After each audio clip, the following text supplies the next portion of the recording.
Vamos chegando aí.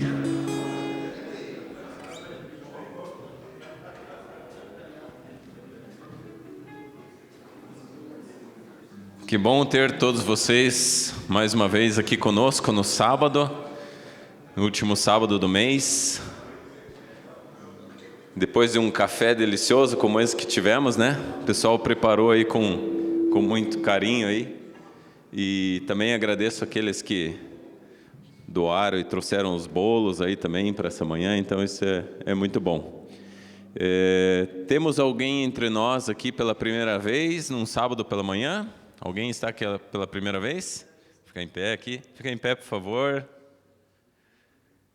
Bem-vindos aí, uma salva de palmas aí. Bom que vocês estão aqui conosco. Sejam sempre bem-vindos, né? Então, todo último sábado do mês a gente tem aqui o nosso encontro, né? No de setembro, depois o Alvin vai falar um pouco mais. Nós temos um encontro especial aí no próximo mês. Então, já todos ficam convidados aí, já vou adiantando aqui para o dia 30 de setembro. Tá? Não sei como foi a semana de cada um de vocês, né? Eu sempre gosto de comentar um pouco algumas coisas, mas todos nós temos uma semana muito corrida, muito agitada e às vezes para alguns passa muito rápido, para alguns é devagar. A gente tem sempre desafios, né? E não sei como que você tem lidado com essas situações, com seus desafios.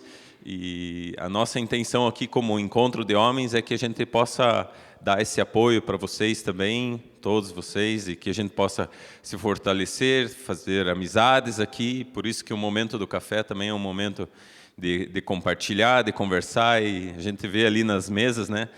Muito bom, né? A gente ter essa oportunidade de conversar com as pessoas e trocar ideias, às vezes fazer novas amizades, contatos, e que a gente pode apoiar um ao outro, né?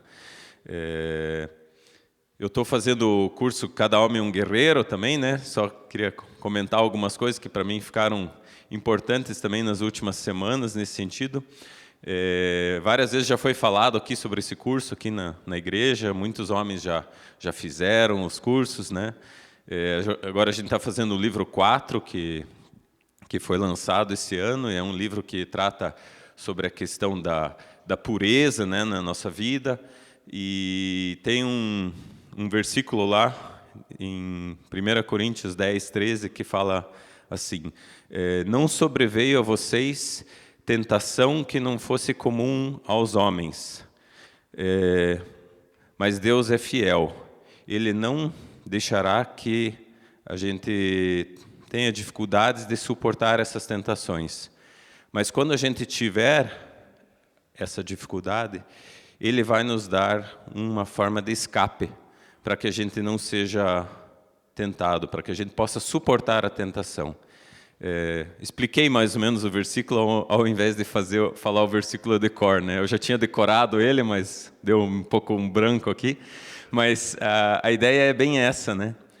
Quando a gente entrega a nossa vida a Deus e a gente tem Deus conosco no dia a dia, Ele é fiel e Ele nos ajuda. E todos nós somos tentados. Nós, homens, passamos por tentações. Temos as nossas dificuldades, seja na área sexual, seja na área financeira, qualquer área da nossa vida, a gente passa por tentações, de às vezes fazer algo diferente daquilo que Deus gostaria que a gente fizesse. Mas nesse versículo tem uma promessa em que Deus diz para nós que Ele vai nos dar um jeito de a gente escapar dessa tentação, né? E que a gente possa confiar em Deus, que Ele sempre possa nos ajudar nesse sentido. E quando a gente faz esse curso do Cada Homem um Guerreiro, ele tem esse objetivo também, é nos fortalecer esse relacionamento com Deus, nos aproximar cada vez mais dele, e a gente ter os nossos amigos aí como aliados, né? Como pessoas que nos acompanham no dia a dia e podem nos ajudar também nesse suporte. Às vezes o escape pode ser esse amigo, esse colega que está sentado aí do teu lado. Então, gostaria de incentivar, né, os que estão fazendo o curso, ou os que um dia têm interesse em fazer. Alvin depois vai comentar um pouco mais sobre isso. Vamos iniciar com uma oração. Querido Deus, quero te agradecer por esse dia, obrigado pela vida de cada um que está aqui, por cada homem, cada pai de família. cada um que Tu tens trazido a essa manhã, a esse lugar, Pai. Queremos Te louvar por grandes coisas que Tu tens feito em nossas vidas, Pai. Tem nos protegido, abençoado, dado saúde, não nos falta alimento. E queremos Te agradecer também por esse momento de comunhão que podemos ter aqui, por essas visitas que vieram, abençoe eles, que Tu também possa estar falando ao coração deles. Fala durante essa manhã conosco, por meio do louvor, por meio da palavra que aqui vai ser falada, e que o Teu nome seja glorificado. Tu possa estar nos abençoando nessa manhã. Isso eu oro em nome de Jesus. Amém. Queria te convidar a ficar em pé e unir-se a gente em louvores. Amém?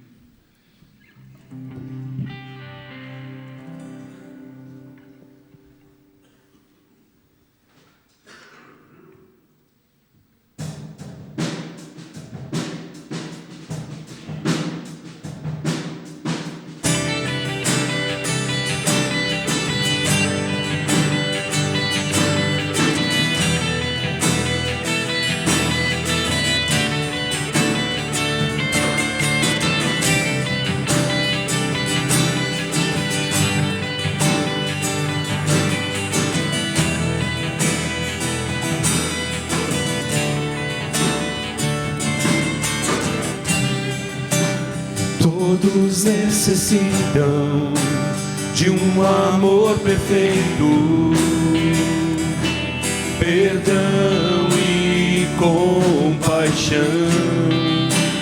Todos necessitam de graça e esperança, de um Deus que salva.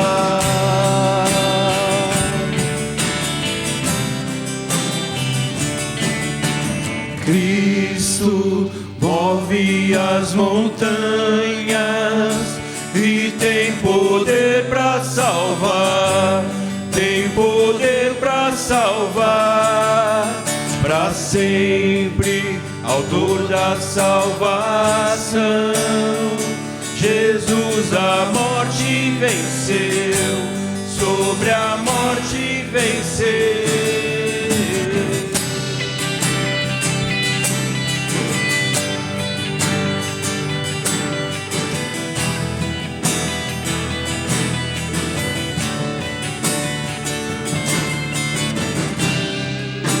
Aceita com meus medos, falhas e temores, enche o meu viver, a minha vida entrego pra seguir teus passos, a ti me rendo.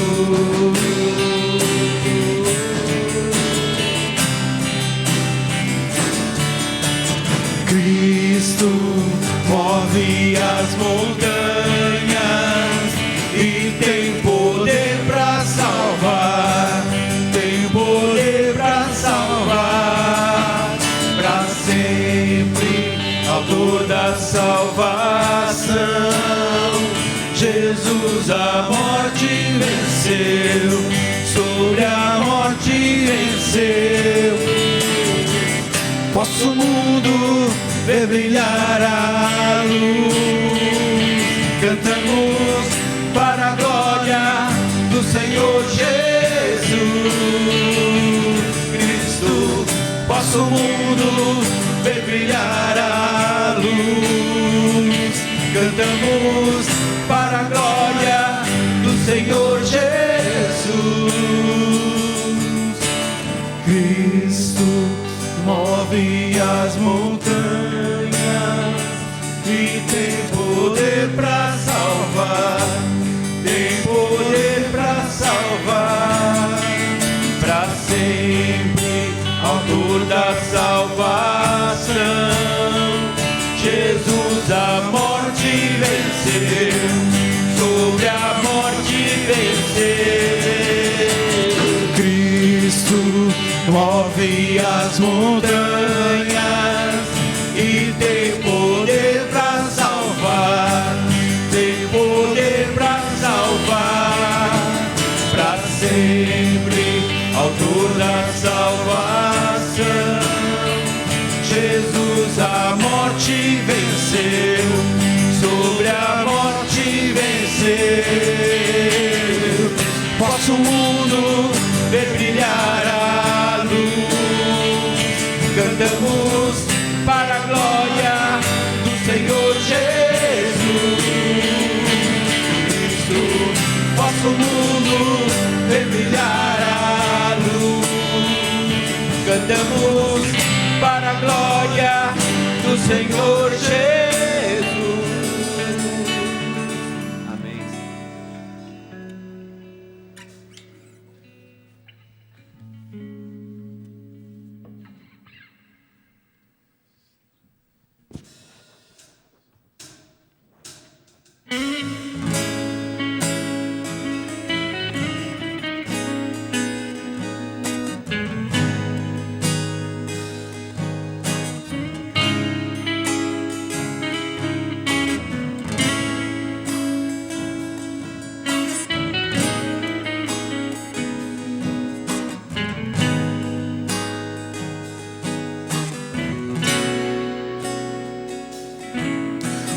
Meu desejo é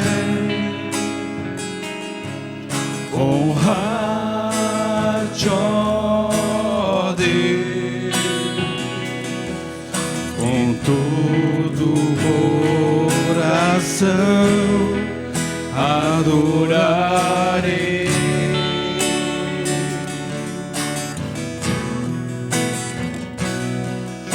E tudo que há em mim te dê louvor, com tudo que és pra mim adorarei.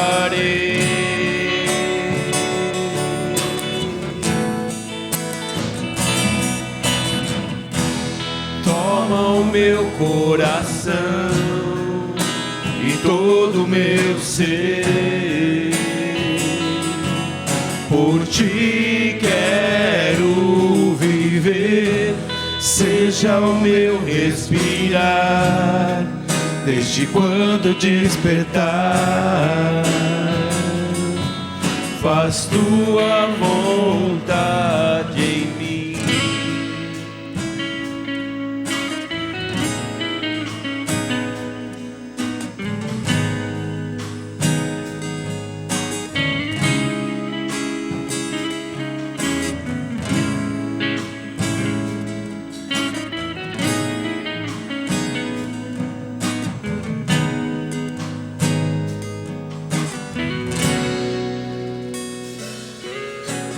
Meu desejo é honrar-te, ó Deus, em todo o coração adorarei.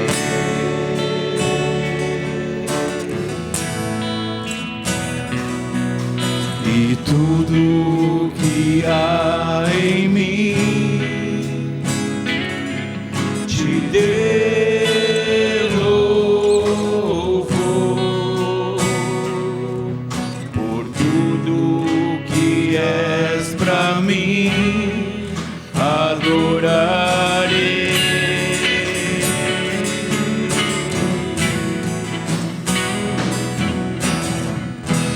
Toma o meu coração e todo o meu ser, por ti quero viver, seja o meu respirar, desde quando despertar, faz tua vontade em mim. Toma o meu coração e todo o meu ser, por ti quero viver, seja o meu respirar, noite quando despertar. Faz tua vontade em mim.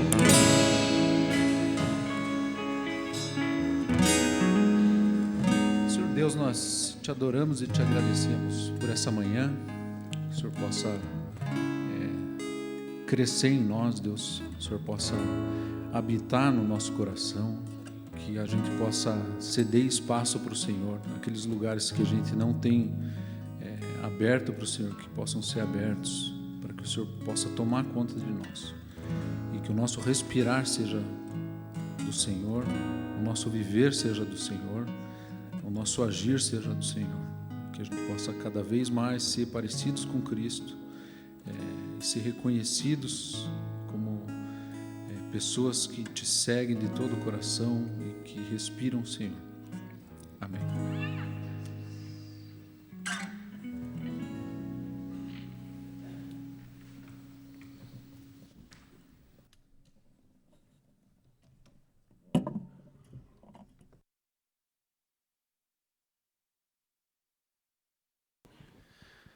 Quero convidar o pastor Valdemar a vir aqui na frente.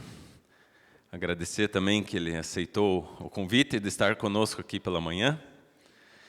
Obrigado. Valdemar é casado, pai, né, e avô também, né? Diz que os netos são a melhor coisa que tem na vida dele, né? A sobremesa. A sobremesa. Então, conheço o Valdemar há muito tempo já também. O pastor Valdemar, ele é da Igreja Irmãos Unitas do Boqueirão, conhecida como Cruz Verde também, e atua também na editora Vida Nova, e também foi uma das pessoas que trabalhou na Bíblia NVI, né, por muitos anos aí nesse projeto, e agradecemos aí a tua presença. Vou orar ainda antes de iniciarmos. Querido Deus, quero te agradecer por esse irmão que está aqui, Pai. Obrigado que tu tens colocado ele como servo, Pai, para trazer a tua palavra também para nós hoje pela manhã. Obrigado pela família dele que ele tem, que tu tens abençoado, Pai, pelos filhos, pelos netos, esposa, que tu tens cuidado deles, Pai. E obrigado também que podemos agora ouvir a tua palavra, que a tua palavra possa transformar as nossas vidas e possamos sair renovados daqui. Isso eu oro, te agradeço. Em nome de Jesus. Amém. Amém. Amém.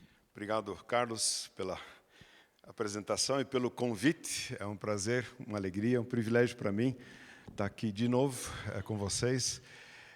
Matar saudade, né? Tem gente que a gente conheceu desde lá atrás, né? No colégio, no Erasto. É raro isso hoje em dia, você reencontrar pessoas de quando você tinha 10, 12 anos, né? Tem aí o xará do nome bonito, o Valdemar, aí estava acho que um ano à frente, né? Vili estava o quê? Um ano atrás? Não um ano atrás, só um ano depois do meu, né? Desculpa. Depois da minha turma, né? Rever o pastor Vitor aí, que bom, né? Falei para ele, poxa, que bom revê-lo.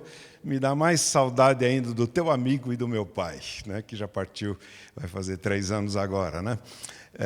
E muitas outras pessoas, Chico está aí, né? Aldo, Tempo de Jovens, aí tinha mais gente do Tempo de Jovens aí que a gente cruzou, né? O Léo está aí também. Então, é tão bom rever amigos, estar junto com pessoas queridas e poder compartilhar aquilo que Deus, na sua graça, né, nos mostra na sua palavra. A gente pode aproveitar disso e para mim é um prazer. Como o Carlos falou, eu sou casado há 42 anos, bem casado. Sou um pai realizado, um sogro amado, olha só, pelo menos é o que os 2 genros me dizem, né? Então, outro dia a gente estava passeando aí juntos em família e um achou um chaveiro, e falou assim, o chaveiro dizia assim, para o melhor sogro do mundo.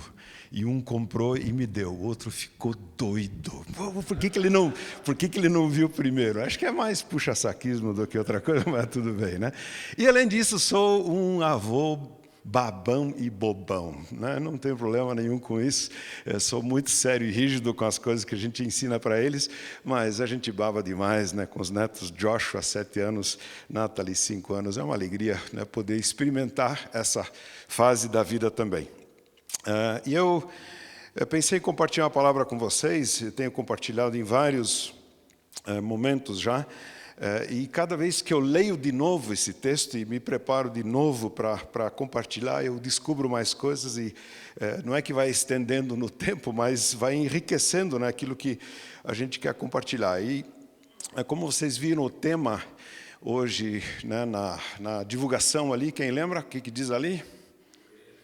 Crer é caminhar, né? Crer é mais do que um sentimento, uma atitude, né, de interior, mental ou de coração, mas é ação, é caminhar. Nós vamos ler um texto, já vou dizer para vocês o texto que a gente vai ler, que é dirigido a um grupo de pessoas que estava numa dificuldade muito séria, numa crise muito séria.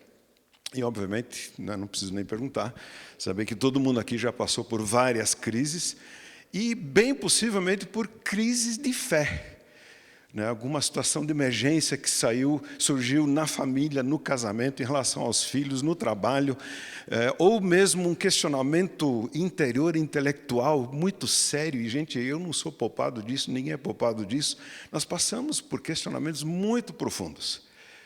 E vai que na sua caminhada teve um dia em que você disse, puxa, esse negócio de Deus, né, de crer em Deus, de acreditar que tem uma conclusão, que a história tem um sentido, que tem um Senhor sobre tudo isso, eu estou balançando. Esse grupo que recebeu esse texto que nós vamos ler, era um grupo descendente lá dos primeiros pais, Abraão, Isaque e Jacó. Tinham ouvido essa história, carregaram essa história, se emocionaram com Moisés conduzindo o povo por meio do mar seco, depois pelo deserto para a terra prometida, né? As grandes conquistas dos heróis da fé da época, as palavras tão impressionantes de profetas como Isaías, exaltando a santidade de Deus, chamando o povo à adoração dessa santidade, eles carregavam isso. E carregavam em si também todas as promessas que apontavam para Jesus. E aí, quando Jesus veio, diz João, né, muitos não o receberam. Mas aos que o receberam, deu-lhes o poder, né, de serem feitos filhos de Deus. Esse grupo de judeus, hebreus, que entenderam essa palavra e aceitaram, está em crise agora. Eles entenderam que tudo que foi prometido, que apontava para Jesus, se concretizou nesse Jesus de Nazaré, o verdadeiro Messias de Israel. Eles acreditaram, aceitaram e começaram a viver isso. E o que aconteceu? Primeira reação, em muitos casos, na maioria dos casos, a família rompeu relações. Tivemos aqui no Brasil várias vezes já o rabino messiânico Yehuda Hochman. E das minhas 5 viagens para Israel, 4 vezes ele foi o guia local lá. Ele tomou essa decisão um dia, ele entendeu e aceitou. E imediatamente suas filhas adultas romperam relações completamente com ele. Uma ficou 12 anos sem falar com ele, a outra quase 20. Quando o neto um dia disse para a mãe dele, mãe, por que na escola todo mundo tem avô e eu não tenho? Ela falou, opa, está na hora de fazer algum contato com meu pai para colocar o avô em contato com o neto. Mas assim, aquela resistência, aquela hostilidade. Esse grupo que recebe essa carta, provavelmente está morando em Roma, na capital do império. E por muito tempo a hostilidade era mais de família dos amigos judeus. Só que o império está começando a perceber que esse pessoal não é um grupo de judeus como os outros. Porque eles, quando cruzam na rua e saúdam dizendo César é Senhor, eles não levantam a mão, eles não dizem que César é Senhor, porque eles têm outro Senhor. E começaram a sofrer essa opressão do império. Houve já bloqueio de bens, né, confisco de bens, já tinha havido isso antes na caminhada deles, e pelo que a gente vê na história, a carta foi escrita aí na metade da década de 60, começo da década de 60, provavelmente, e alguns anos depois a perseguição assim virou uma coisa muito séria e cruel. E eles estão nessa luta. Mas quando a gente vivia no judaísmo e éramos sérios, por isso reconhecemos que Jesus é o Messias, quando a gente vivia no judaísmo, não era o mesmo Deus que a gente adorava? Não é o Deus que criou os céus e a terra? Não é o Deus que conduz a história, o Senhor absoluto da história. Por que a gente teve que aceitar ainda mais um adendo? Jesus. Não dá para a gente deixar só Jesus de fora e manter todo o resto. E quando um homem, talvez uma mulher, mas mais provavelmente um homem no caso, ouve essas notícias de que esse pessoal está balançando, ele conhece esse pessoal, ele tem um coração de pastor. Ele diz, eu preciso aconselhar, encorajar esses meus irmãos e irmãs a não voltarem atrás. Eles não podem voltar atrás. Porque deixar de fora só Jesus é deixar de fora tudo. Porque tudo apontava para Ele. Ele é o cumprimento, a realização de todas as promessas. Portanto, não dá para deixar de fora. E essa pessoa, então, esse homem, esse autor, escreve um texto fenomenal, que é essa carta aos Hebreus. Tivemos o privilégio, no semestre passado, de passar a carta toda em 17 aulas, num curso avulso na Fidelis. E esse homem escreve, então, e diz, a certa altura, no fim do capítulo 10, né, ele incentiva o pessoal a não voltar atrás. Ele diz no fim do versículo, do capítulo 10, no versículo 39, então Hebreus 10, 39, nós, porém, não somos dos que retrocedem e são destruídos, mas dos que creem e são salvos. E uma época no grupo de jovens a gente memorizou esse versículo aí na linguagem de hoje. Nós não somos gente que volta atrás e se perde. Ao contrário, temos fé e somos salvos. E vamos em frente, né? É a ideia. O que faz alguém numa crise como eles estavam se levantar de novo e se mover, caminhar? Não só crer interiormente, mas caminhar. E aí ele vai dar essa resposta para nós na primeira expressão do capítulo 11. Diz assim, ora, a fé é a certeza. Fé é a certeza daquilo que esperamos e a prova das coisas que não vemos. É preciso se levantar, é preciso crer, é preciso ter fé, não no sentido da fé que disse, eu entendo que Jesus é meu Senhor, meu Salvador, né, que Ele morreu pelos meus pecados e eu agora aceito a morte dEle no lugar da minha e por isso eu sou salvo. Aqui temos mais um conceito mais abrangente de fé, não é essa fé inicial. Na verdade, a gente sempre diz, quando evangeliza, que crer em Jesus não se crê só como Salvador, mas como Senhor, ou seja, você se confia a Ele, se lança. E é o que é essa conotação de fé que vem agora nesse primeiro versículo. É uma certeza daquilo que eu espero. E é muito interessante uma tradução que eu achei para esse versículo, da edição pastoral, que diz, a fé é um modo de já possuir aquilo que se espera. Achei muito bonito. É o modo de já possuir aquilo que se espera. O modo de viver hoje o que eu sei que vai acontecer amanhã. Pela fé eu enxergo isso. Os meus olhos físicos me enxergam para conseguir subir uma escada, para não tropeçar, né? E assim por diante. Os olhos da fé nos enxergam a caminhar na direção daquilo que Deus põe para nós. E é o que ele diz aqui, essa é a fé. Eu preciso agir, é um modo de já possuir aquilo que eu espero que vai acontecer amanhã. É uma prova das coisas que eu não vejo com os meus olhos físicos, mas eu enxergo pelo relacionamento com Deus, pela fé nele, eu enxergo que isso vai vir. A melhor maneira de a gente aprender um conceito, uma verdade, não é memorizando o conceito. Tem uma maneira melhor do que essa. Qual é?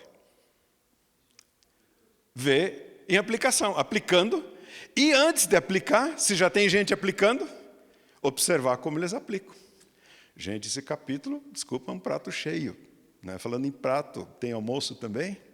Né? Vai ter almoço também, porque aqui dá tempo para ficar até na hora do almoço. Calma, não vai ser assim, né? Mas, gente, aqui tem exemplos de fé impressionantes. E nós não vamos pegar todos, porque realmente não dá tempo. Mas olha, por exemplo, versículo 5. Pela fé, Enoque foi arrebatado, de modo que não experimentou a morte. E já não foi encontrado porque Deus o havia arrebatado, pois antes de ser arrebatado, recebeu testemunho de que tinha agradado a Deus. Que testemunho bonito, hein? Quando você lê esse texto lá em Gênesis, que conta a história de Enoque, lá não diz que ele tinha agradado a Deus, mas diz que ele andava com Deus, ele andou com Deus. Gente, que coisa boa. Mas também para viver 369 anos, ainda bem que ele escolheu boa companhia, né? Para caminhar, né? Andou com Deus. Eu sei que não vou poder decidir isso, é o tipo de coisa que só outros podem decidir, mas eu ficaria muito feliz se colocassem na minha pedra, na minha lápide, no túmulo, 3 palavras. Pode colocar meu nome, data de nascimento, morte e tal, e 3 palavras. Andou com Deus. Que glória. Que coisa linda ver isso nesse homem. Andou com Deus, agradou a Deus, Deus o levou. Temos mais exemplos. Versículo 7, temos pela fé, Noé, quando foi avisado a respeito de coisas que não se viam. O que não se tinha visto ainda na época? Chuva. Mais uma segunda coisa. Ninguém nunca tinha construído, nem imaginado um barco daquele tamanho. Coisa que não se tinha visto. Esse homem, quando foi avisado de coisas que não se viam, agiu, construiu uma arca. É claro que diz aqui, movido por santo temor, um relacionamento com Deus íntimo. Esse santo temor o levou à ação. Ele enxergou alguma coisa que ninguém tinha enxergado. Ele teve certeza que aquilo era de Deus. E ele começou a agir, construir, caminhar. Crer não é só uma atitude interior, mental ou do coração. É agir de acordo com isso. Foi o que esse homem fez. Para que ele fez isso? Para salvar a sua família. Coisa bonita, né? Um exemplo bonito aí para a gente seguir. Depois, continua com Abraão. Pela fé, Abraão, quando chamado, obedeceu e dirigiu-se a um lugar que mais tarde receberia como herança, embora não soubesse para onde estava indo. Assim, ele sabia o primeiro passo, ele sabia para onde dar, né? Não saber para onde você vai de jeito nenhum não é o caso. Ele não sabia onde daria, como seria essa terra, mas ele sabia que tinha que, né, você olhando o mapa, né, pegar uma direção sudoeste, né, para chegar na região ali do que se chama hoje de, né, a terra de Israel. Isso ele sabia, mas o que aconteceria lá, né, como seria, ele não tinha ideia. E esse homem resolveu caminhar. Não tem trem para pegar, não tem avião para pegar. É crer, é caminhar de fato. E aí, pela fé, versículo 9, ele peregrinou na terra prometida como se estivesse em terra estranha. Viveu em tendas, bem como Isaac e Jacó, co-herdeiros da mesma promessa. Por que será que esse homem conseguiu viver em tendas, depois de dizer que viveu como forasteiro, como peregrino? Como é que ele conseguiu fazer isso numa terra estranha? Ora, versículo 10 responde, pois ele esperava a cidade que tem alicerces, cujo arquiteto e construtor é Deus. Esse homem, já na época, tinha essa visão. Eu estou esperando uma cidade. Alguém construiu, eu sei quem é. O construtor, o arquiteto é Deus, é essa cidade com alicerces que eu estou esperando. Diz o versículo 11, pela fé, Abraão, né, e também a própria Sara, apesar de estéril e avançada em idade, recebeu poder para gerar um filho, porque considerou fiel aquele que lhe havia feito a promessa. E passa ano, e passa década, e passa ano, e não vem. Ele continua esperando. É verdade que às vezes ele vacilou, né? Deu um vacilo. Né, quando chamou a empregada lá, bom, olha, Deus está demorando, aí vamos ajudar Deus aí, né, resolver esse negócio, e teve um filho de outra maneira, né, e soube que tinha que continuar esperando, esperou e recebeu para que tivesse uma descendência muito numerosa. Né, não só ele teve esse filho, como no versículo 17, Abraão, quando Deus o pôs à prova, ofereceu Isaque como sacrifício. Aquele que havia recebido as promessas estava pronto a ponto de sacrificar o seu único filho, embora Deus lhe tivesse dito por meio de Isaque, a sua descendência será considerada. Por que ele foi capaz de ter essa atitude, de sacrificar o próprio filho? Versículo 19, Abraão levou em conta que Deus pode ressuscitar os mortos. Eu quero ter uma conversinha com Abraão, dizer como é que se já acreditava nisso naquela época ali, né? Quando a gente chegar lá, vai conversar com ele, né?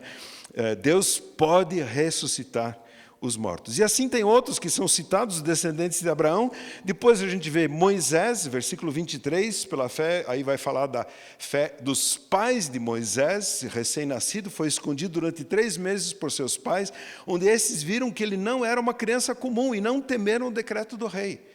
Gente, esses pais tinham um relacionamento com Deus que mostrava, né? Eles pescaram a coisa. Aqui tem algo diferente acontecendo. Né? E enfrentaram até o decreto do rei. Agora o próprio Moisés, versículo 24, pela fé Moisés, já adulto, recusou ser chamado filho da filha do faraó, preferindo ser maltratado como povo de Deus a desfrutar os prazeres do pecado durante algum tempo. Esse homem é tão conectado, está tão conectado com Deus, que ele prefere maus tratos aos prazeres, né, que são passageiros, claro, os prazeres do pecado. E agora tem uma frase, versículo 26, uma expressão, que essa sim, eu quero ter a conversinha com Moisés quando chegar lá. Não já de cara, né, talvez uns, sei lá, 30 milhões de anos depois de começar a eternidade. Né, porque os primeiros 30 milhões, o que a gente vai fazer na eternidade? Adorar, não está prostrado aqui. Para sempre autor da salvação, a gente vai cantar com toda a vibração, né? E vai passar 1 ano, 1 milhão de anos, e 10 milhões de anos, depois eu sei que eu vou me lembrar, vou dizer, Moisés, vem cá, vamos conversar. Escuta, esse negócio, como é que pode que você tomou uma decisão por amor de Cristo? Não é possível que ele tenha tido uma percepção já tão adiantada. O que ele fez? Ele considerou sua desonra uma riqueza maior do que os tesouros do Egito. E eu pergunto de novo, por quê? E o versículo responde. Quem me ajuda? Porque ele contemplava a sua recompensa. Não tem tesouro nesse mundo que passe a recompensa que está esperando por nós. Foi o que ele contemplou. Pela fé, ele não só ele contemplou e se posicionou, mas ele dirigiu um povo, ele saiu do Egito, versículo 27, não temendo a ira do rei, e perseverou. Por que será? E o versículo responde de novo. Porque ele via aquele que é invisível. Ele sim tem olhos não só físicos, mas olhos espirituais. Ele vê, ele enxerga aquele que é invisível. Gente, tem mais uma pessoa nessa lista aí, que é impressionante a percepção espiritual que ela tem. Quem é? Versículo 31. Raabe, a prostituta de Jericó. Ela recebe os espias e ela pede para os espias. Ela já enxergou pelos olhos da sua fé para onde caminha a história. E ela pediu, por favor, me levem junto com vocês. Me salvem na hora que vocês saquearem e tomarem a cidade de Jericó. Tem gente que pega esse versículo e usa como exemplo para justificar a mentira em situações de necessidade. Ela mentiu. Não, os espiões eles estiveram aqui, mas já fugiram por ali. Ó, e estavam escondidinhos na casa dela. Tem gente que justifica a mentira com base nisso. Não vejo em nenhum lugar da Bíblia Deus elogiando a mentira dela. O que Deus elogia aqui é a fé dela. A mentira continua sendo mentira, né? E vai se explicar, e já deve ter se acertado com Deus, né? Se ela confiou nesse Deus em quem ela disse que queria, por quem ela queria ser salva. Então, essa mulher tem uma percepção impressionante das realidades espirituais e acaba na lista dos grandes exemplos de fé em Hebreus capítulo 11. Esse texto tem um resumo que vem um pouco antes, nos versículos 13 a 15, e diz assim, 13 a 16. Todos estes viveram pela fé e morreram sem receber o que tinha sido prometido. Eles receberam só uma parte, mas não tudo.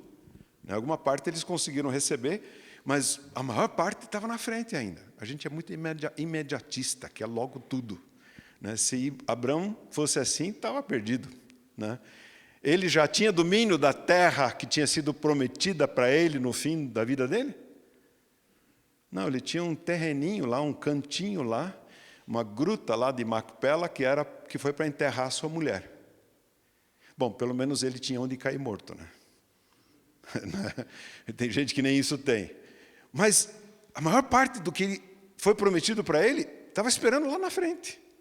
E mesmo assim, diz o texto, versículo 13 adiante, viram-no de longe e de longe o saudaram, viveram em função daquilo, olhando para aquilo, mesmo a gente vendo de longe, reconhecendo que aqui na terra eram estrangeiros e peregrinos.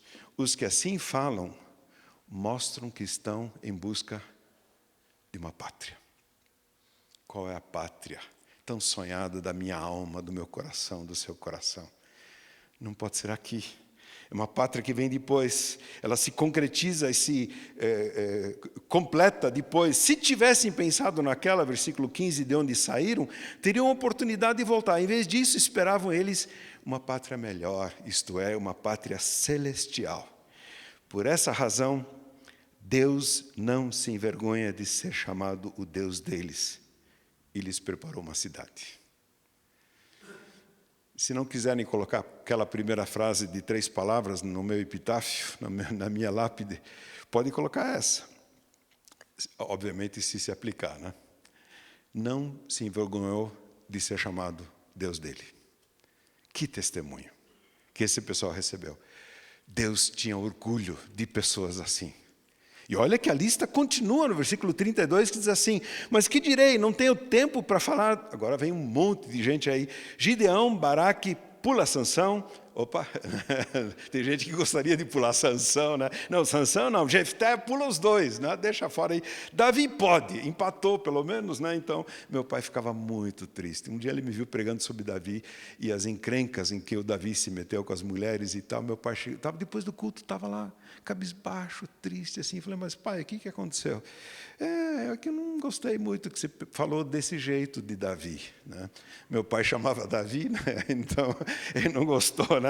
Mas Davi é alguém que se arrependeu, né? Claramente está aqui na lista. Samuel e os profetas, os quais pela fé, agora vem a lista não de nomes, mas de conquistas, os quais conquistaram reinos, praticaram a justiça, alcançaram o cumprimento de promessas, fecharam a boca de leões. Lembra de alguém? Daniel, quem mais? No MUC mesmo foi mais gente aí. Sansão, Davi, né, e tal.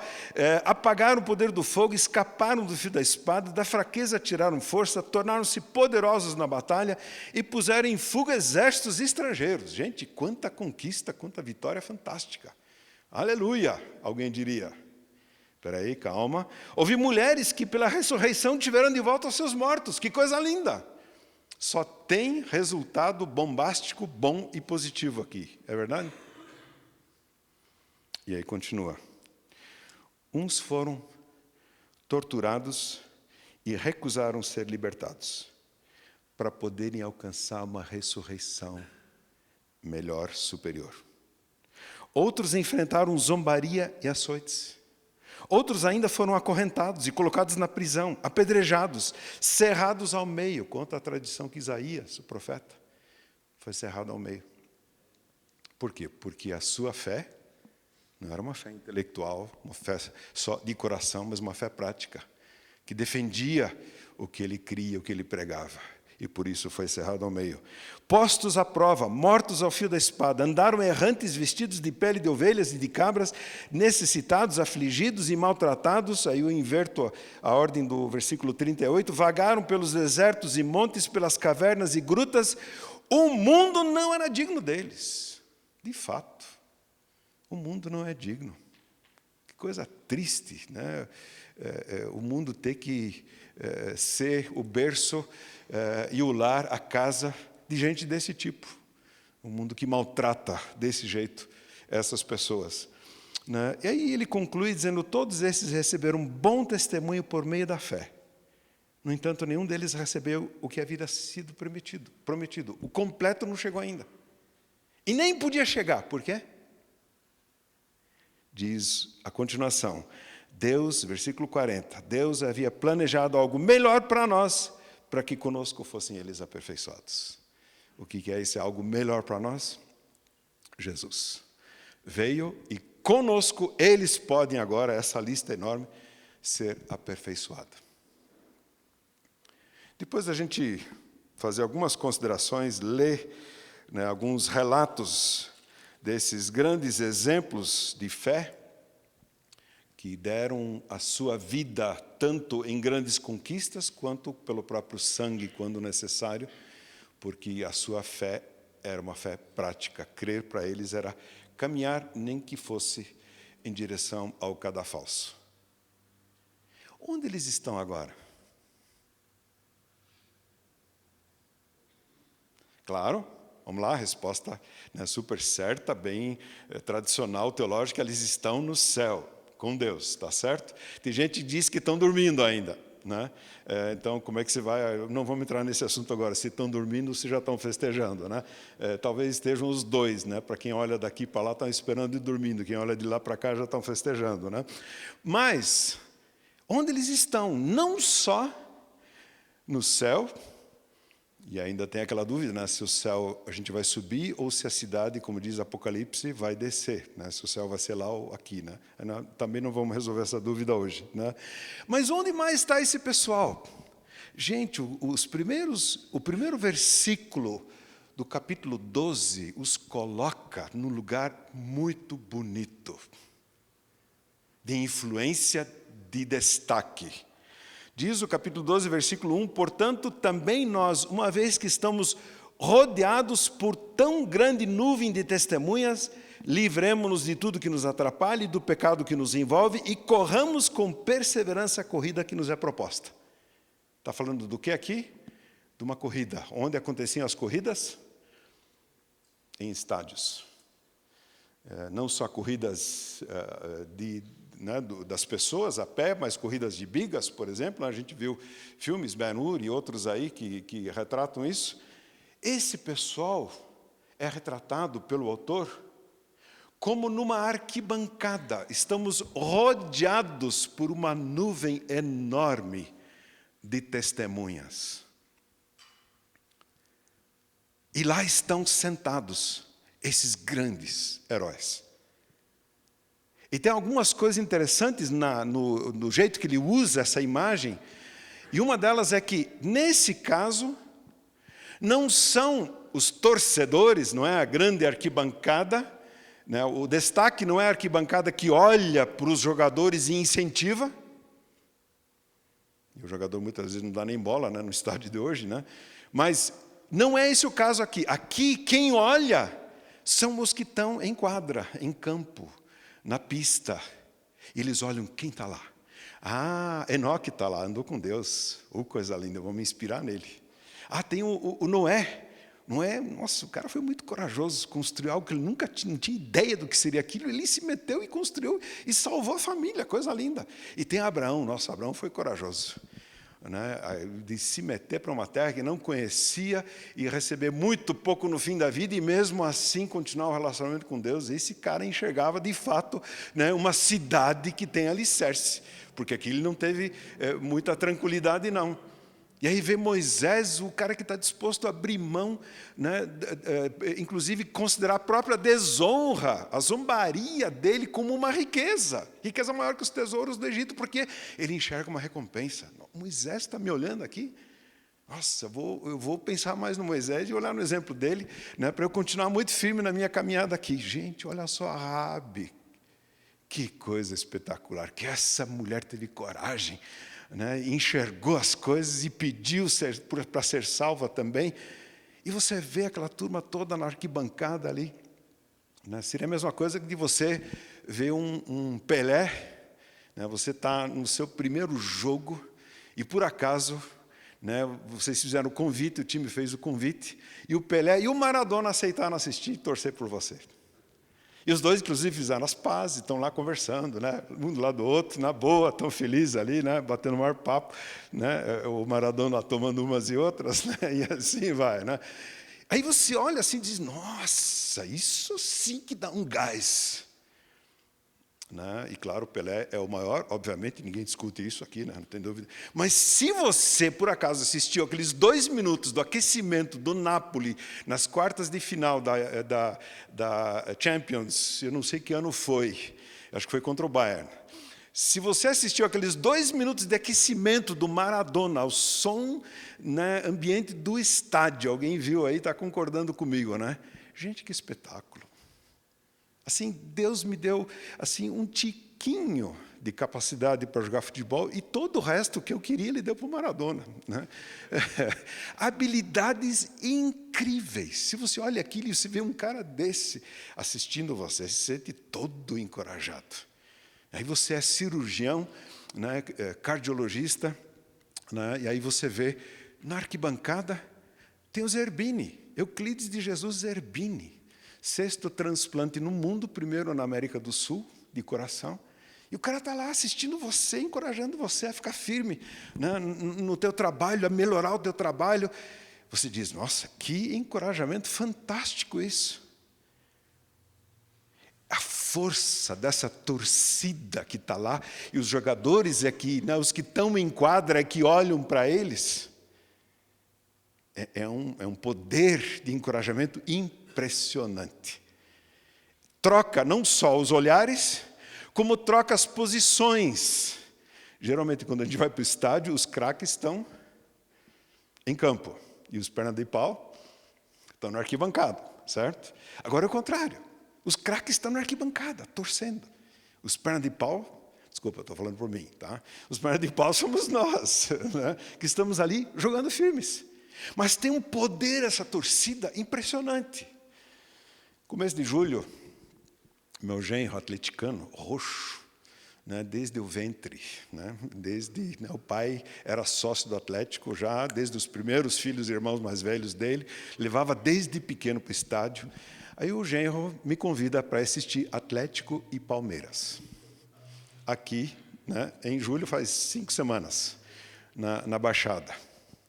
O que eu faço? Claro que eu aceito. Faz muito tempo que não ia para um jogo de futebol. Né? A última vez que eu tinha levado a Priscila, ela falou, pai, eu preciso achar um time para torcer. Eu falei, vamos, domingo que vem, Curitiba e Palmeiras. Né? Você vai achar um time para torcer, vai ser o Palmeiras. 2-0 Coxa. Ainda bem que não foi aquele 6-0 que já teve Coxa contra o Palmeiras. Né? Aí, mas na Baixada, eu não tinha ido para o estádio.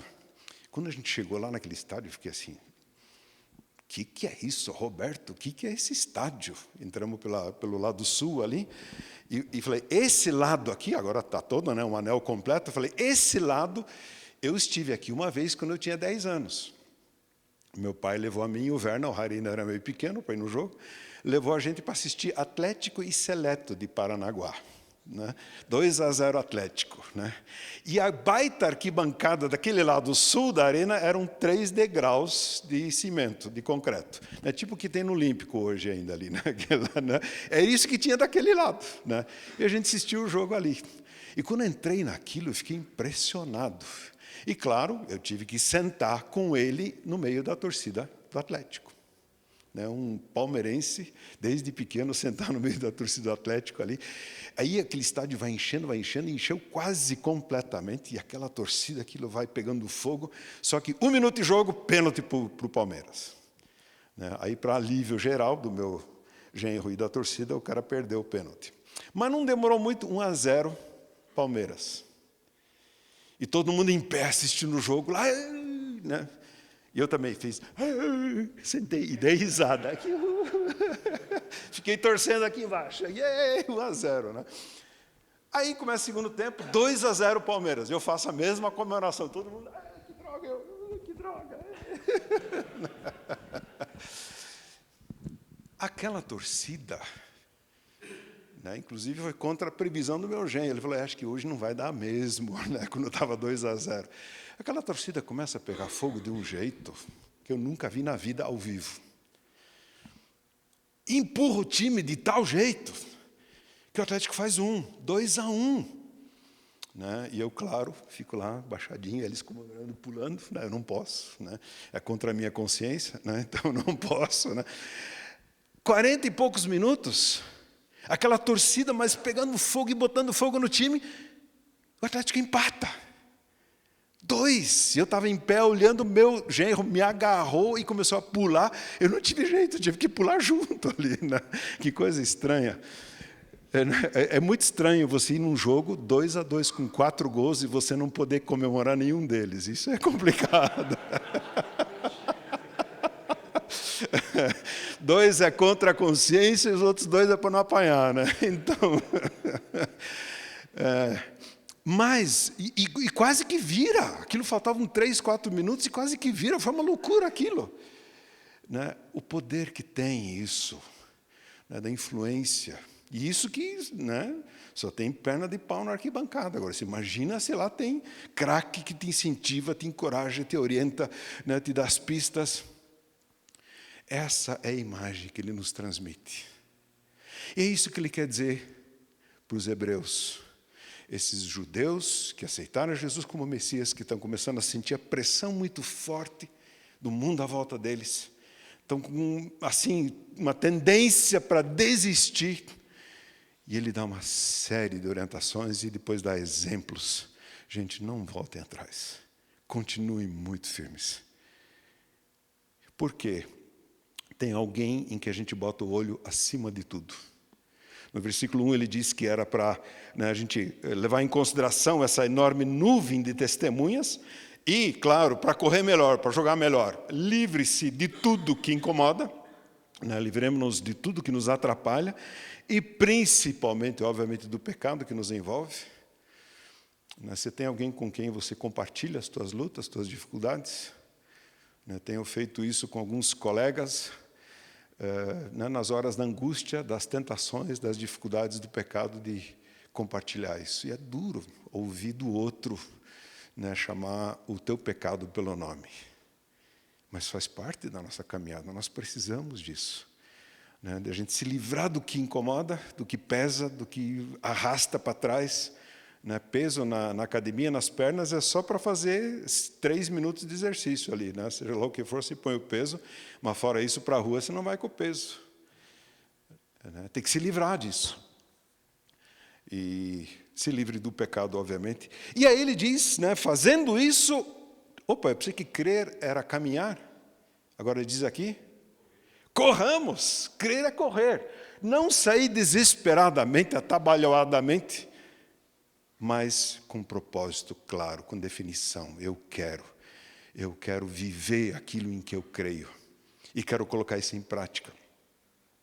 Eu quero caminhar nessa direção de Jesus. O centro da minha visão precisa ser Jesus. Ver o invisível. Como é que eu faço isso? Só aprofundando o meu relacionamento com Ele, em oração, na leitura dos textos bíblicos, nos testemunhos de pessoas que experimentaram essa vida com Jesus. E depois de eu ter esse centro em foco mesmo, o que está mais no campo de visão em volta, esses objetivos específicos, eu quero enxergar melhor também, para caminhar na direção deles. Então, olhar fixamente em Jesus, versículo 2, autor e consumador, pioneiro e realizador da nossa fé. É nele que eu vou fixar o centro, né, no meu campo visual.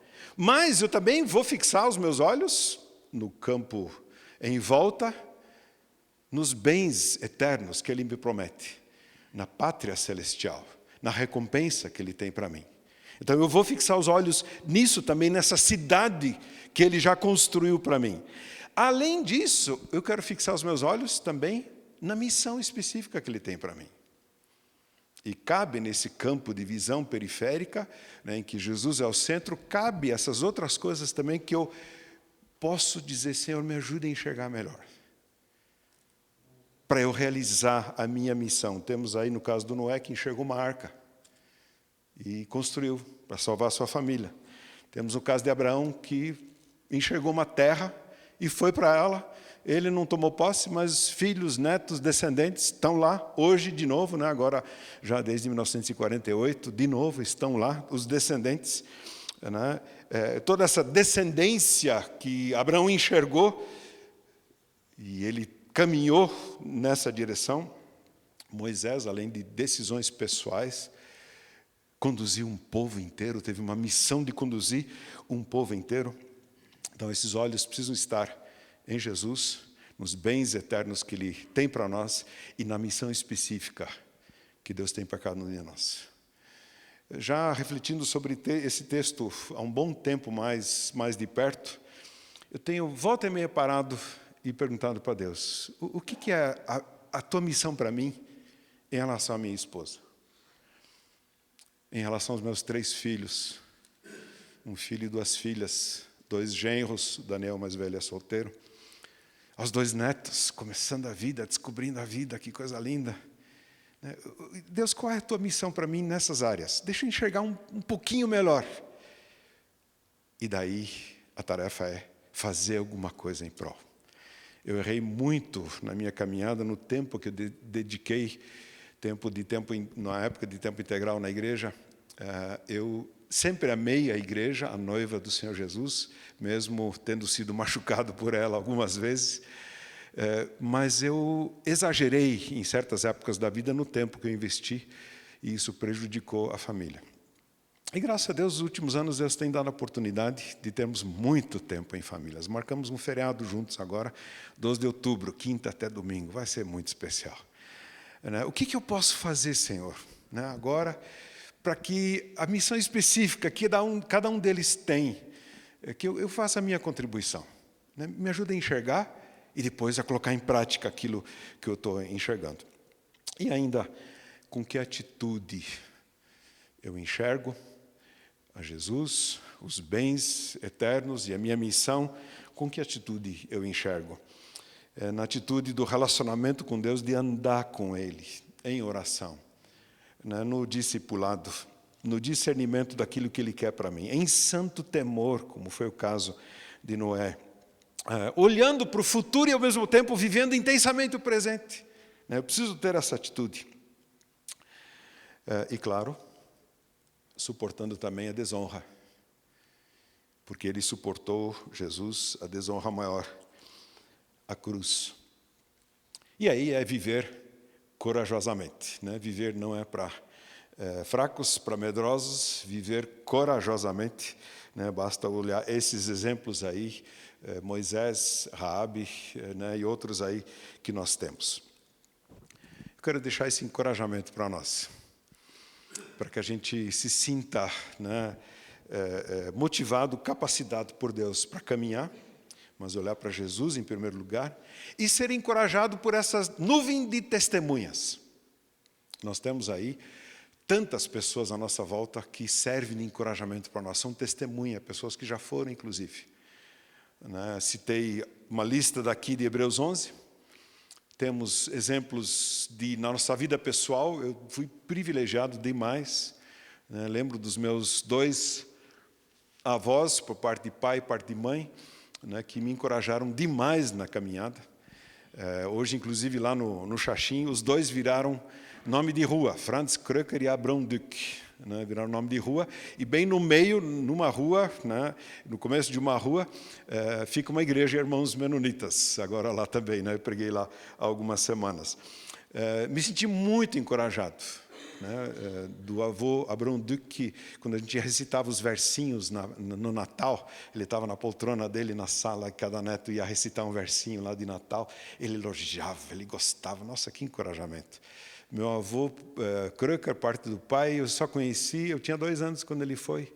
Eu lembro de 2 situações em que ele me levou, só eu, sozinho ali, para passear de charrete com ele. Que encorajamento. Quem mais que você lembra que está lá na arquibancada encorajando você? Meus pais, o pai sentava naquela mesa do café da manhã, e a mãe ajudava a gente a levantar, ele estava lá com o devocional aberto, com a Bíblia aberta, lia um trecho da Bíblia, lia devocional, orava, e quando estava muito frio, a gente atrasava para levantar, ele já deixava comer enquanto ele lia. né? Senão tinha que esperar, ler, orar, para depois a gente comer e ir para a escola, né? Inclusive, com muita alegria, uso com frequência uma camisa que ele deixou, a que ele mais gostava, né? Eu uso assim com uma ótima lembrança dele. A mãe que desaparecia naquele quarto lá pelas 9h30 da manhã, e você não... O que a mãe faz? Eu tinha 7, 8 anos, eu falei, eu preciso ver o que a mãe está fazendo ali. Aquelas fechaduras de porta interna antiga, que o buraco era maior ainda, né? Que você consegue quase passar o olho, né? Pelo buraco da fechadura. Eu olho ali, está a mamãe ajoelhada na cama, orando, né? Que lembrança, que encorajamento. Temos na nossa história dos anabatistas, comemoramos agora 2025, 500 anos da história anabatista que deram origem aos menonitas depois, né? Um dos primeiros líderes anabatistas, Félix Manz, né? Ajudou na reforma, caminhou com um dos grandes reformadores até um certo ponto, contra a religião, a religiosidade da época, contra Calvino, e junto com Zwinglio, contra Lutero. E aí, quando caminha junto com Zwinglio, e eles descobrem que é preciso batizar por testemunho, por profissão de fé, e batizam um ao outro com base nessa profissão de fé, o próprio Zwinglio, seu líder, se volta contra eles. E apenas 2 ou 3 anos depois desse batismo, Félix Manz é levado, né, para o rio Limnat, em Zurique, colocado num barco, com mãos, braços amarrados, pernas amarradas, em que ainda perguntam para ele se ele quer abdicar dessa convicção, né, que ele e o grupo desenvolveram e descobriram. E a mãe dele grita lá da beira do rio: não desista, filho, não desista! E ele não desistiu, e ele foi jogado. Dizem que, ironicamente, é o que alguns contam, que a atitude era essa, né? O procedimento era essa: vocês gostam tanto de água, até batizam de novo, adultos, né? Gostam tanto de água, então é pela água que vocês vão morrer. E lá tem alguém na arquibancada, gritando não só para Félix Manz, mas para nós aqui hoje: não desista, continue firme na sua caminhada pessoal, como marido, como pai, como avô, como profissional. Não desista, agarre-se firmemente. Uma das imagens que Hebreus mais usa: agarre-se firmemente a esse que é o autor e consumador da fé. E aí depois, lá na glória, ou aqui na glória, né, onde vai ser o céu, a gente vai comemorar, né, juntos, espero, a gente fazer um remember aqui, um momento especial de lembrança desse nosso café de hoje aqui, né? Gente, como foi bom a gente ouvir a palavra de Deus nos aconselhando a ficarmos firmes, e estamos aí todos juntos comemorando. Que Deus nos abençoe. Amém.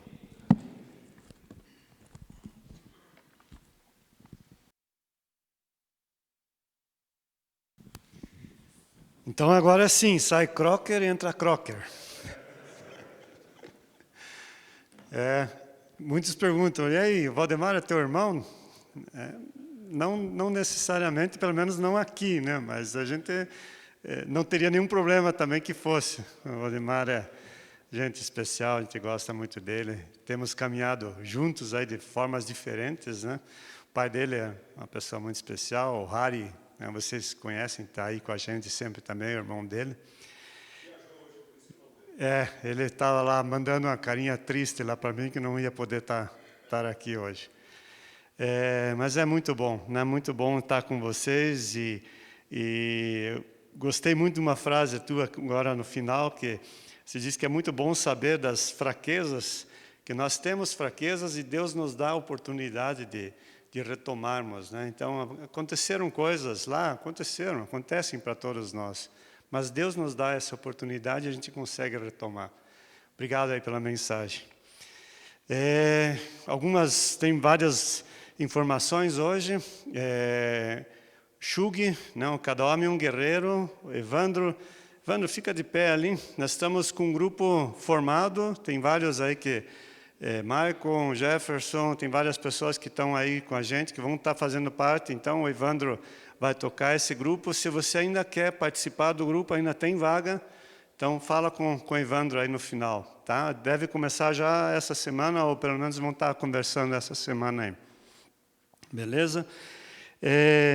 A contribuição, a gente sempre fala, né, tem uma caixinha lá fora, é importante também que a gente sabe que não é uma coisa, a gente não cobra nada por esse café, né, como o Oscar sempre falava, mas tem custos, e então, se você puder contribuir, sempre ajuda bastante lá também. Então, tem a maquininha, tem o Pix, tem uma caixinha, então fiquem à vontade lá para estar contribuindo, obviamente, quem puder. Agora, deixa eu passar ali para umas outras. Me ajuda lá. Essa é uma. Vocês lembram do pastor Klaus? O pastor Klaus lançou esse livro agora recente, e ele faz muito sentido para esse nosso grupo. Daniel, Homem de Deus. Eu não li ele inteiro ainda, estou na metade, mas é um livro muito bom. E ele me pediu se eu pudesse divulgar aqui. Então, depois, se você tiver interesse, tem uma série de informações ali, tem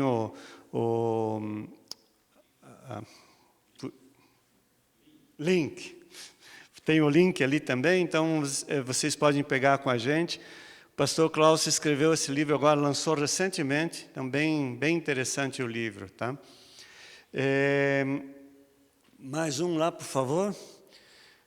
Quarta-feira, reunião de homens, aqui à tarde, né? Então, com o Ismael, 14h30. O Ismael tem tocado isso, o grupo está pequeno ainda, cabe bastante homens lá ainda, então fiquem à vontade. É muito bom vai ser muito bom participar. Tenho conversado um pouco com o Ismael, tem sido um tempo bem interessante, bem gostoso. Os estudos que ele está fazendo têm sido muito bons. Então, por favor, né, quem puder, eu não posso ainda, mas alguns de vocês aí podem participar, então seria muito bom também. E o tão esperado dia está chegando, né? Então, o dia de homens, não mais café dos homens, mas o dia dos homens. Valdemar, você também é muito bem convidado, é lá do lado da tua casa, lá quase, bem pertinho da tua casa. O nome hoje está bem convidativo, né? O Sapolândia, né? Então não é Curitibândia, não, é Sapolândia. Adeildo Nascimento vai estar com a gente. A gente está assim, hoje a gente fez a conta aqui, nós estamos em 70 aqui. E nós temos 26 inscritos até esse momento. Então, tem bastante gente que ainda não se inscreveu. Desses homens que estão aqui e outros aí que vocês queiram convidar. Não sei se vou dizer uma meta, não é uma meta, mas nós estamos preparando lá o local para 100 pessoas. Então, ainda tem bastante inscrição para ser feito, né? Então, fiquem à vontade, tem o QR Code ali para vocês usarem. Eu vou deixar ele aqui, para quem quiser fazer a inscrição hoje, pode fazer ali, a gente vai deixar ele projetado. Então, seria isso. Eu quero agradecer mais uma vez esses 70 homens corajosos que estão aí com a gente. Mais uma vez, obrigado, Valdemar, e que a gente possa continuar nessa caminhada, né? Eu gosto muito de ver aqueles exemplos, né? Jesus, ele fazia milagres, mas ele sempre mandava a gente fazer alguma parte desse milagre também, né? Ele dava olhos, né? Ele curava, ele deixava o aleijado andar, e o aleijado não ficava mais ali, ele tinha que andar. Pegue a tua cama e vai, né? Então, a gente precisa fazer uma parte disso. Eu gostei muito do crer é caminhar ali. Obrigado por isso. Pastor Robson, posso pedir para fazer a finalização e uma oração com a gente? Bom dia, gente. Valdemar, obrigado. Você é um irmão querido já de tantos anos. É um privilégio sempre te ouvir e ver como Deus te usa. Essa semana eu conversei com uma senhora que estava na noite do Bocht, e quando o pastor Juba trouxe uma palavra de desafio, eu fiquei com uma vontade enorme de me levantar e tomar uma posição em relação a Cristo. mas ela disse, eu me senti um pouco constrangida. E um dos motivos que ela se sentiu constrangida foi a presença do próprio esposo. E eu fiquei pensando por quê.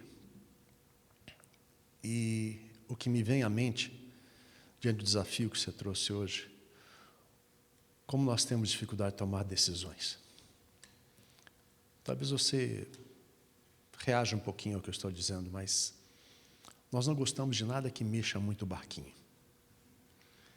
E, na verdade, às vezes, eu via isso nela, se ela tomasse posição por Cristo, o marido ia dizer, e agora, o que vai acontecer? Essa mulher vai ser diferente? Vai atrapalhar? Nós tendemos muito a deixar a vida correr. Vida leva eu, no ponto morto, ou no neutro, deixando a coisa correr no embalo. E a gente resiste muito a tomar decisões, decisões que mexam com a nossa vida. Crer é caminhar, mas para caminhar precisa decidir. Você veio hoje aqui, e você ouviu e disse, puxa, legal. Mas é muito fácil sair daqui e deixar a vida continuar no ponto morto. Porque tomar decisões tem sempre um preço. Preço de mudança. Preço de reconhecer, e às vezes isso dói muito com o nosso orgulho, de que até aqui algumas coisas não estavam certas, precisam ser revistas. Mas como encarar minha família e dizer que eu me arrependi de algumas coisas? Como encarar minha família, minha esposa e filhos e dizer, vai ser diferente? Como encarar, quem sabe, meus pais e avós que me ensinaram um caminho que não era exatamente este? E esse é um grande desafio. Eu quero te convidar daqui a uma semana, no dia 3, no culto à noite, nós vamos ter um culto de batismo. No dia 17, mais um culto de batismo. Teremos 12 batismos em cada uma daquelas noites. E como eu converso com todos eles individualmente, e deixa-me dizer uma coisa para você. Cada testemunho maravilhoso, incrível, de gente que decidiu. De gente que chegou a um ponto, um momento assim, eu preciso caminhar numa direção diferente. Cada história linda. Eu tenho me emocionado de ouvir. Eu tenho lá nesse grupo, desde adolescentes de 14 anos. Cadê o Léo, que estava aqui? Léo, cadê você? Léo. Está aqui, Léo. Tua filha é uma bênção. Tem pelo menos 3 ou 4 meninas de 14 anos que estão aqui por causa da Bia. O que você transmitiu para tua filha faz toda a diferença. Eu tenho meninas lá de 14 anos. Eu tenho uma senhora que quando começou o primeiro encontro de batismo, assim, pastor, eu vou ter que me relembrar como escreve, porque há muitos anos eu não escrevo. Uma senhora de 70 e poucos anos, que teve uma experiência com Cristo maravilhosa, onde o verso estava dizendo que ela estava morta, e ela ouvia, e apareceu do lado dela, viu alguém dizer, depois de lhe oferecer água, e dizer, pode levantar, filha. E ela acordou. Tem gente, eu tenho gente muito simples, eu tenho gente que é coordenadora do curso de comunicação da PUC, eu tenho médica, tem gente com testemunhos lindos de vida, mas estar aqui no dia 3, à noite, e eu quero te convidar para isso, você vai ter que decidir. Sair de casa. Eu agradeço que você decidiu hoje sair da cama e sair numa manhã fria como essa para estar aqui. Nossa vida tem a ver com as decisões que tomamos. E você precisa de coragem para caminhar. Mas para caminhar, precisa decidir. E eu espero que você decida por caminhar com Cristo, olhando para Ele firmemente. Eu tinha uma amiga querida que faleceu já, e ela dizia assim, tem gente que passa a vida em cima do muro. É assim mesmo. E ela dizia assim para concluir, ainda quando desce do muro, às vezes desce do lado do cachorro. Tem gente que é dose para ler, né? Então desça do lado certo, desça do lado do Senhor Jesus. Obrigado por estar com a gente nessa manhã. Amanhã nós temos culto pela manhã, temos também culto à noite. Tome as suas acertadas, desça do muro, do lado contrário do cachorro, tá certo? Desça e viva com Cristo, vai fazer toda a diferença. Pai amado, muito obrigado pela manhã desse dia. Dá-nos a coragem, a ousadia a tomar as decisões acertadas. É fácil ouvir coisas inspiradoras e torná-las simplesmente uma mera lembrança sem que elas influenciem e transformem nossa vida. Em nome de Jesus, dá-nos força, coragem para decidir certo. E o lado certo, sem dúvida nenhuma, é do Senhor dos Senhores, o Senhor de toda a história, o Senhor Jesus. Despede-nos em paz, muito obrigado pela alegria da comunhão, pela Tua palavra, pela riqueza que ela traz ao nosso caminhar. Em nome de Jesus. Amém, Senhor. Deus te abençoe, gente. Grande abraço, Deus seja contigo. Pessoal, vai ter o QR Code aí, mas se você não quer, não pode ler e tal, o Ismael está lá do lado de fora, lá para fazer